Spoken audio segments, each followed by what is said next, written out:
Welcome back to my channel with a new video. तो आज से हम शुरू करने वाले हैं बच्चों अपनी सीरीज़ नंबर 2। जी हाँ, हमारी सीरीज़ नंबर 2 हम आज शुरू करने। तो हम लोग अपनी सीरीज़ नंबर 2 मतलब यहाँ पे अब हम शुरू करने वाले हैं क्लास 8 की सीरीज़। जी हाँ, अब हम यहाँ पे क्लास 8 NCERT की सीरीज़ हम आज से शुरू करने वाले हैं और होपफुली ये सीरीज़ जल्दी ही ख़त्म हो जाएगी। इससे पहले हमने क्लास 7 की सीरीज़ को कंप्लीट किया है जिसमें हमने NCERT के चैप्टर्स उठाए हैं NCERT के चैप्टर उठाए हैं क्लास 7 से, जिसमें हमने फ्रॉम 1 to 10 चैप्टर वहाँ पे कंप्लीट कर दिए हैं जो आपके बेसिक एंड इम्पॉर्टेंट चैप्टर्स हैं। जी हाँ, चलिए विदाउट वेस्टिंग एनी टाइम हम यहाँ इस चैप्टर में आज हम पढ़ने वाले हैं क्रॉप एंड मैनेजमेंट। ठीक है, ये क्रॉप प्रोडक्शन एंड मैनेजमेंट ये क्या होता है, सबसे पहले इसको समझ लेते हैं। क्रॉप्स क्या होते हैं और उसका प्रोडक्शन कैसे होता है और उसका मैनेजमेंट कैसे होता है। आज हम सबसे पहले यही चीज़ हम पढ़ने वाले हैं। ध्यान से देखिएगा, अगर हमने ये पहले लर्न किया है, हम पहले पढ़ते हुए आए हैं कि किसी भी ऑर्गेनिज्म को क्या चाहिए, फूड चाहिए, और प्लांट क्या करता है, अपना फूड खुद से बनाता है। ये हमने क्लास 7 में ऑलरेडी पढ़ा हुआ है कि plant makes their food by themselves. तो अगर हम थोड़ा सा पीछे जाएं और इसको याद करें कि ग्रीन प्लांट कैसे सिंथेसाइज करते हैं अपने ओन फूड को, जैसे कि यहाँ पे can you recall how green plant synthesize their own food. जो ग्रीन प्लांट होते हैं वो अपना फूड कैसे बनाते हैं। Animal including human can not make their own food, so where do animal get their food from. अगर हम लोग ये मान लें कि एनिमल और ह्यूमन यहाँ पे क्या करते हैं, they are also don't make their own food. तो ये जो एनिमल है वो अपने फूड उनको फूड प्लांट तो अपने से बना लेते हैं, लेकिन एनिमल फूड कहाँ से उनको मिलता है। तो इसके लिए सबसे पहले हमें याद होगा first of all why do we have to eat food. हमें फूड क्यों खाना है भाई, हमें क्यों फूड खाना है। जब हम फूड खाएंगे तो हमारे बॉडी में क्या होगा, हमें एनर्जी मिलेगी ताकि हम फूड को जो है यूटिलाइज कर सके ऑर्गेनिज्म और हमारे बॉडी के वेरियस पार्ट में फंक्शन अच्छे हो सके, जैसे कि डाइजेशन का हमारा हो सके, रेस्पिरेट कर सकते हैं, एक्सक्रिएशन का फंक्शन अच्छा हो सके। तो फूड हमें कहाँ से मिलता है, we get our food from plants और एनिमल्स, और प्लांट से भी मिलता है और साथ ही साथ एनिमल से भी मिलता है। अब हमें अगर प्रोवाइड करना है food for a large population, एक लार्ज पॉपुलेशन के लिए, एक बंदे के लिए नहीं, कई सारे पॉपुलेशन, पूरे इंडिया में हमें क्या करना है, पॉपुलेशन में फूड को प्रोवाइड करना है। तो उसके लिए हमें क्या करना होगा, दो चीज़ को ध्यान रखना होगा। पहला है रेगुलर प्रोडक्शन और proper management and distribution of necessary. हमें सबसे पहले एक रेगुलर फूड का प्रोडक्शन करना होगा और उसका प्रॉपर मैनेजमेंट, और कैसे हमें वो फूड को प्रोडक्शन को बांटना है, डिस्ट्रीब्यूट करना है, ये सारी चीज़ों को हमें ध्यान में रखना होगा। अब हम यहाँ पे पढ़ते हैं एग्रीकल्चर प्रैक्टिसेस। अब एग्रीकल्चर प्रैक्टिसेस क्या है, जब प्लांट अपने सेम काइंड के चीज़ों को क्या करता है, कल्टीवेट करता है एक प्लेस या ज़्यादा लार्ज स्केल पे, तो उसे हम क्या कहते हैं, क्रॉप कहते हैं। क्या कहते हैं, crop. When plant of the same kind are cultivated, same kind के प्लांट क्या कर रहे हैं, कल्टीवेट कर रहे हैं one place on large scale, एक ही प्लेस पे लेकिन लार्ज स्केल पे, उसको हमने क्या बोल दिया है, क्रॉप बोल दिया। ठीक है, क्योंकि अक्सर क्वेश्चन पूछ लिया जाता है व्हाट इज क्रॉप, तो आप ये आंसर दे सकते हो। अब इसका एग्जाम्पल क्या हो सकता है क्रॉप का, crop of wheat means that all plant grown in the field are that of wheat. ठीक है, जितने भी, अब जैसे क्रॉप मतलब एक फसल जो है, क्रॉप जो है अगर वीट की है तो मतलब जितने भी प्लांट ग्रो होंगे वो वीट के क्रॉप में क्या होंगे, ग्रोन होंगे। अगर हमें ये वी ऑलरेडी नो कि क्रॉप जो है वो डिफरेंट टाइप्स के होते हैं, जैसे सीरियल्स हो गए अलग, वेजिटेबल्स हो गए अलग, वो फ्रूट्स हो गए अलग। तो ये क्या है, ये हमने यहाँ पे उनको क्लासीफाई कर दिया है उनके बेसिस ऑफ सीजन्स के और उनके ग्रो के हिसाब से। ठीक है, किस सीजन में जो सभी प्लांट या क्रॉप हमारा ग्रो करेगा, उसके हिसाब से हमने क्या कर दिया, यहाँ पे कैटेगराइज कर दिया है। जैसे कि अब जो वीट होता है, ये वीट क्या होता है, बेसिकली समर्स में ज़्यादा आता है। ठीक है, राइस जो होता है ये at the end of winters में ज़्यादा फलता है। ठीक है, मैंगो का सीज़न कब होता है बच्चों, मैंगो का सीज़न हमें समर्स में ज़्यादा मिलते हैं। ठीक है, तो इस तरीके से अभी तक मैंगो हमको विंटर्स में नहीं था, लेकिन अब समर्स में हमें क्या आएगा, मैंगो हमें प्रोवाइड होंगे। तो इस तरीके से हमने उनको at the basis of the season के हिसाब से हमने क्या कर दिया है, कैटेगराइज कर दिया। अब इंडिया क्या है, India is a vast country. ठीक है, इंडिया एक वास्ट कंट्री है, तो उसके क्लाइमेटिक कंडीशन भी अलग है, टेम्परेचर अलग होता है, ह्यूमिडिटी कभी हो जाती है, कभी ये रेनफॉल हो जाती है। अभी जैसे कि फरवरी में रेनफॉल हो रही थी, है ना, तो वेरी करता है, ये एक रीजन से दूसरे रीजन पे क्या करता है, वेरी करता है। लेकिन there is a rich variety of crop. अब यहाँ पे रिच वेराइटी ऑफ क्रॉप भी होते हैं जो कि ग्रोन होते हैं different part of the country में। डिस्पाइट दिस डाइवर्सिटी, अब इनको क्या कर दिया है, दो क्रॉप्स के पैटर्न में क्या कर दिया गया है, आइडेंटिफाइड कर दिया गया है। दो क्रॉप्स में यहाँ पे क्या कर दिया गया है, डिवाइड कर दिया गया है। अब ये दो क्रॉप्स कौन कौन सी है, पहली है खारिफ क्रॉप, ठीक है, kharif crop and rabi crops. ये क्वेश्चन पूछे जाते हैं, what are the different cropping plot, what are the two plot cropping patterns that can be use in crops. तो ये आप इसमें ये आंसर्स लिख सकते हो, खारिफ एंड राबी, ठीक है। ये दो मेन इंपॉर्टेंट क्रॉप्स हैं जिनको क्रॉपिंग के हिसाब से पैटर्न के वाइज डिवाइड कर दिया गया है। ध्यान सुनिएगा, खारिफ क्रॉप्स क्या होती हैं बच्चों, खारिफ क्रॉप्स द क्रॉप जो कि हम रेनी सीजन में क्या करते हैं, उगाते हैं, ठीक है, सोन करते हैं, ठीक है, और इसी को क्या कहते हैं, खारिफ क्रॉप्स कहते हैं। अब रेनी सीजन में कौन कौन से जनरली कहाँ कब से होते हैं, जैसे कि जून से सितंबर के बीच में जो भी हमें उगाना है, हम वो क्या करते हैं, रेनी सीजन के बीच में ही, मतलब जून से सितंबर तक का हमारा एक रहता है, जिसमें हम क्या क्या उगा सकते हैं, पेरी हो गया हमारा, मेज हो गया, सोयाबीन हो गया, ग्राउंड नट हो गया, and cotton are the kharif crops. और ये सारी चीज़ क्या है, हमारी खारिफ क्रॉप आते हैं। मतलब खारिफ क्रॉप्स वो होते हैं जो कि हम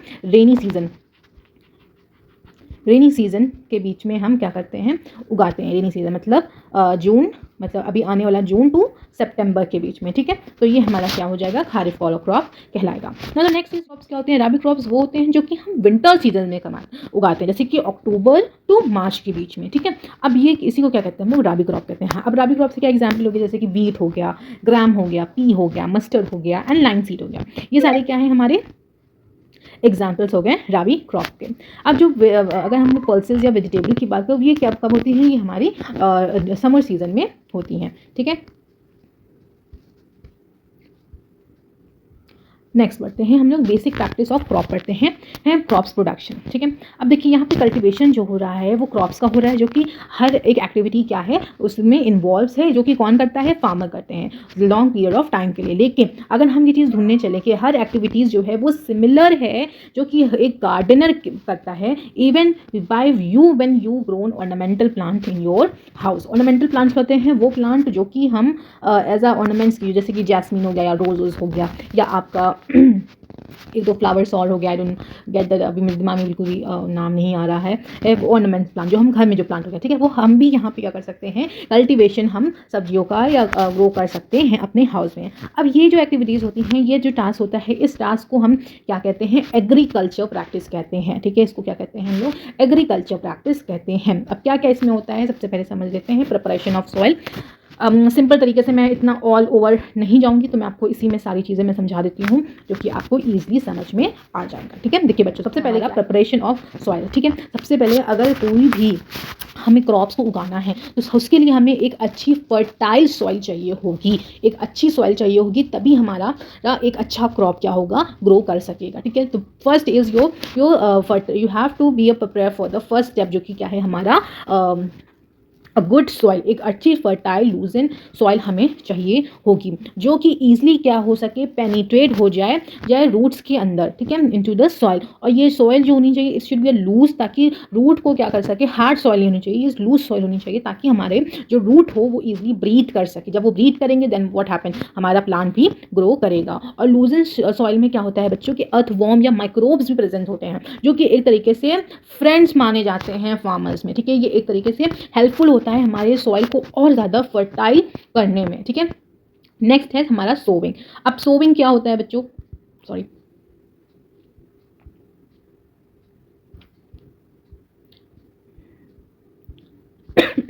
एक दो पॉइंट है वो हमें थोड़ा सा समझ लेना चाहिए। यहाँ पे टिलिंग एंड, यहाँ पे एक वर्ड है टिलिंग एंड प्लगिंग। अब ये जो वर्ड है ये क्या है, जब हम सॉइल को क्या करते हैं, लूज करते हैं, किसके थ्रू, टर्न के through, losing and turning of the soil, ठीक है। The process of losing and turning of the soil, इसे हम क्या कहते हैं, टिलिंग या प्लगिंग कहते हैं। और ये this is done by using plug. Plug क्या होता है, एक वुड और आयरन होता है, जो कि एक तरीके से हेल्प करता है सॉइल को लूज आउट करने में, ठीक है। जैसे कि ये जो आपका बना हुआ है, देखिए इस तरीके से वुडन वो होता है, जो कि दो बैल के ऊपर रखते हैं, ठीक है। और इस तरीके से ये वाला जो होता है, ये क्या करते हैं, उसको रखते हैं बैल के सर पे, एंड देन ये इसके थ्रू क्या होता है, बैल चलती रहती हैं और ये ज़मीन में क्या करता रहता है, सॉइल को टर्न आउट करता रहता है। इसी को हम लोग प्लग कहते हैं, ठीक है। अब कुछ लोग क्या करते हैं, दे यूज़ अ ट्रैक्टर, ठीक है। अब ट्रैक्टर में प्लग क्या होता है, कल्टीवेटर लगा होता है। ये कैसे होता है बेसिकली ये इस तरीके का होता है और ये ट्रैक्टर से आगे से जुड़ा रहता है, ठीक है। ट्रैक्टर चलता है और इसमें कुछ शार्प ऐसे होते हैं जो कि हेल्प करते हैं एक तरीके से अगेन यहाँ पे सॉइल को लूज आउट करने में। ओके, नेक्स्ट है सोविंग। अब सोविंग क्या होता है? सोविंग क्या होता है? ये एक इम्पॉर्टेंट पार्ट होता है क्रॉप प्रोडक्शन का। अब जब हम सो करेंगे, सो मतलब एक तरीके से सीड को डालेंगे। अब सीड कैसे डाल सकते हैं? ट्रेडिशनल मेथड से भी डाल सकते हैं, जैसे कि आप यहाँ पे देख सकते हो कि यहाँ पे भी यहाँ पे भी क्या हो रहा है, ट्रेडिशनल मेथड से सोविंग हो रही है कि यहाँ पे एक बना हुआ है, उसी के थ्रू इसके भी थ्रू हम क्या कर सकते हैं, इसके भी थ्रू हम क्या कर सकते हैं, सीड ड्रिलिंग के थ्रू भी हम यहाँ पे सीड को सो कर सकते हैं, किसमें? सॉइल्स में। ठीक है, नेक्स्ट है adding a manure and fertiliser. ठीक है, अब मैन्योर एंड फर्टिलाइजर क्या है? वो सब्सटेंस जो कि हम ऐड करते हैं सॉइल में, ताकि सॉइल क्या फॉर्म कर सके, एक न्यूट्रिएंट फॉर्म कर सकते हैं और हेल्दी ग्रोथ फॉर्म कर सकता है प्लांट में, उसको हम क्या कहते हैं? मैन्योर एंड फर्टिलाइजर कहते हैं। अब ये में भी कोई भी हो सकता है, जैसे कि आपका खाद वगैरह जो डालते हैं, they can also be your pesticides वगैरह जो डालते हैं, ये भी क्या है? हमारा फर्टिलाइजर का काम करता है। दिस इज द डिफरेंस, तो ये आप पढ़ लीजिएगा। डिफरेंस इज़ वेरी इंपॉर्टेंट, क्योंकि पूछ लिया जाता है। अब जैसे कि यहाँ पे क्या बोल रहा है कि फर्टिलाइजर जो होता है वो क्या होता है? मैन मेड होता है। ठीक है, मैन मेड होता है क्योंकि ये इनऑर्गेनिक सॉल्ट कंटेन करता है। मैन्योर क्या होता है? एक नेचुरल सब्सटेंस होता है जो कि डीकम्पोजिशन ऑफ कैटल डंग। ठीक है, मैंने बोला ना कि जैसे कि आपका खाद वगैरह की यहाँ पे बात करी जा रही है। फर्टिलाइजर क्या होता है? जो कि प्रिपेयर होता है फैक्ट्रीज में, लेकिन मैन्योर क्या है? प्रिपेयर होता है फील्ड में, काऊ के डंग के थ्रू। ठीक है, फर्टिलाइजर क्या होता है? प्रोवाइड करता है any humus of the soil, मतलब ह्यूमिडिटी एक तरीके से प्रोवाइड नहीं करता है फर्टिलाइजर, लेकिन यहाँ पे मैन्योर क्या करता है? Loss of humus to the soil, soil में काफ़ी ज़्यादा ह्यूमस प्रोवाइड करता है। फर्टिलाइजर बहुत रिच होता है प्लांट के न्यूट्रिएंट और like nitrogen, phosphorus and potassium में, लेकिन मैन्योर क्या होता है? लेस रिच होता है प्लांट के न्यूट्रिएंट में। अब से क्या होता है? ज़्यादा से ज़्यादा यहाँ पे फर्टिलाइजर का ज़्यादा यूज़ किया जाता है अदर देन मैन्योर। ठीक है, इरिगेशन क्या होता है? देखिए बच्चों, इरिगेशन यहाँ पे जब हम वाटर को, हमें किसी भी, अगर हम क्रॉप प्लांटिंग कर रहे हैं, तो we need a good well amount of water. ठीक है, तो वो जब वाटर ही जब ड्राई कंडीशन हो जाती है, तो इरिगेशन के थ्रू हम क्या करते हैं? वाटर को पानी देते हैं। अब देखिए, वो सप्लाई ऑफ वाटर, यहाँ पे हमारी ये डेफिनेशन दी है, इसको समझ लेते हैं। The supply of water to the crop at the regular interval is called irrigation. ठीक है, इरिगेशन के थ्रू जब हम एक क्रॉप को रेगुलर इंटरवल पे, डेली बेसिस पे हम क्या करते हैं? पानी देते हैं, उसी को हम क्या कहते हैं? इरिगेशन कहते हैं। ठीक है, सोर्स ऑफ इरिगेशन क्या हो सकता है? It can be a well, it can be a tube well, it can be a pond, it can be a lake, it can be a river, dams and canals. ठीक है, this is the source of irrigation. ठीक है, अब देखिए यहाँ पे क्या है? ट्रेडिशनल मेथड क्या हो गया भैया? ट्रेडिशनल मेथड हमारा हो गया ये आपका मोट। मोट क्या होता है? व्हाट इज अ मोट? मोट इज योर वेल। ठीक है, या हम इसको पुल्ले सिस्टम भी कहते हैं। पानी खींच के निकालते हैं बाल्टी के थ्रू, वेल आपने देखा होगा कुएं के थ्रू, उससे भी हम यहाँ पे दे सकते हैं। और नहीं तो फिर चेन पंप के थ्रू भी हम देते हैं। चेन हमने यहाँ पे पानी की सप्लाई कर दिया, चेन के थ्रू हम क्या कर रहे हैं?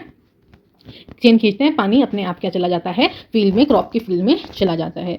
अदर देन क्या है? डेकली। डेकली क्या होती है बेटा बच्चों? कि एक जस्ट लाइक आपका एक तरीके से होता है, कुएं की तरह होता है। ठीक है, स्प्रिंकल सिस्टम क्या होता है? अब स्प्रिंकल सिस्टम में क्या होता है कि हर क्रॉप के बीच में एक पाइप लगा दिया जाता है। ठीक है, मोटर ऑन कर दिया जाता है, और मोटर ऑन करने के बाद एक स्प्रिंकल के थ्रू, मतलब कुछ इस तरीके के थ्रू क्या होता है? हमारा पानी पूरे खेत में पहुंच जाता है। ठीक है, इस तरीके से स्प्रिंकल होता है पूरे खेत में पानी। ठीक है, this is a sprinkle method. Drip method में क्या होता है बच्चों कि यहाँ पे देखिए क्या किया जाता है? लाइन से, जैसे मान लीजिए एक लाइन है और यहाँ पे एक कुआं है। ठीक है, और इसी कुआं से क्या है? एक पाइप को सप्लाई कर दिया गया है। ठीक है, अभी जो मान लीजिए जो क्रॉप है, जो होता है कि मान लीजिए ये हमारा वेल है। ठीक है, अब वेल से ही एक पाइप कनेक्टेड रहता है। ठीक है, अब ये ड्रिप पाइप एक पतला एकदम पाइप होता है। ठीक है, जो कि हमारे सॉइल के अंदर रहता है। ठीक है, अब यहाँ पे एक मोटर लगी होती है, उस मोटर को ऑन कर दिया जाता है, और इसके ड्रिप के थ्रू हमारा पानी क्या होता रहता है? पहुँचता रहता है। हमारे जो पानी होता है वो बेसिकली पहुँचता रहता है हमारे क्रॉप में। चलिए, आई होप कि आपको ड्रिप मेथड समझ में आ गया होगा कि ड्रिप मेथड क्या होता है। Protection from weed. अब देखिए यहाँ पे क्या होता है कि एक अनडिज़ायरेबल प्लांट ना उगे, उसी को क्या कहते हैं? हम लोग वीड कहते हैं। तो उसके लिए हम क्या करते हैं? अलग अलग तरीके का हम लोग पेस्टिसाइड्स या वीडिसाइड हम क्या करते हैं? स्प्रे करते हैं प्लांट में, ताकि कोई अलग प्लांट ना हमारा उग सके। हार्वेस्टिंग क्या होती है? हार्वेस्टिंग वो होती है जहाँ पे हम जब हम क्रॉप को कट करते हैं एक मेच्योर पीरियड ऑफ टाइम पे, उसी को हम क्या कहते हैं? हार्वेस्टिंग कहते हैं। स्टोरेज क्या है? उस स्टोरेज के बाद, हार्वेस्टिंग के बाद, अब हमें जो फसल है हमारी, उसको एक जगह, ताकि वो स्पॉइल ना हो सके, फ्रेशली हार्वेस्टेड जो हमारी ग्रेन होगी या सीड होगी, जो भी होगा, इसको हम क्या करते हैं? एक सेफ प्लेस पे रखते हैं। ठीक है, तो ये एक हमारा अगेन, ताकि हमारी यहाँ पे क्या हो? फसल ख़राब ना हो। देखिए इस तरीके से, ये जो बना हुआ है, ये क्या है, हमारा स्टोरेज है ग्रेन्स का, ठीक है। सो या students, that's it for today. Question एक बार देख लेते हैं हम लोग। ओके, इसका क्वेश्चन देखते हैं। सबसे पहले एक्सरसाइज देखते हैं।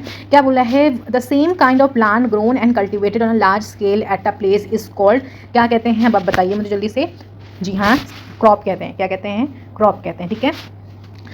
The first step before growing crop is, पहला स्टेप क्या है हमारा ग्रोइंग क्रॉप्स का, इज़ ऑफ द सॉइल। क्या करते हैं, सबसे पहले प्रिपरेशन करते हैं। यहाँ पे हमें सॉइल की प्रिपरेशन होनी चाहिए, ठीक है।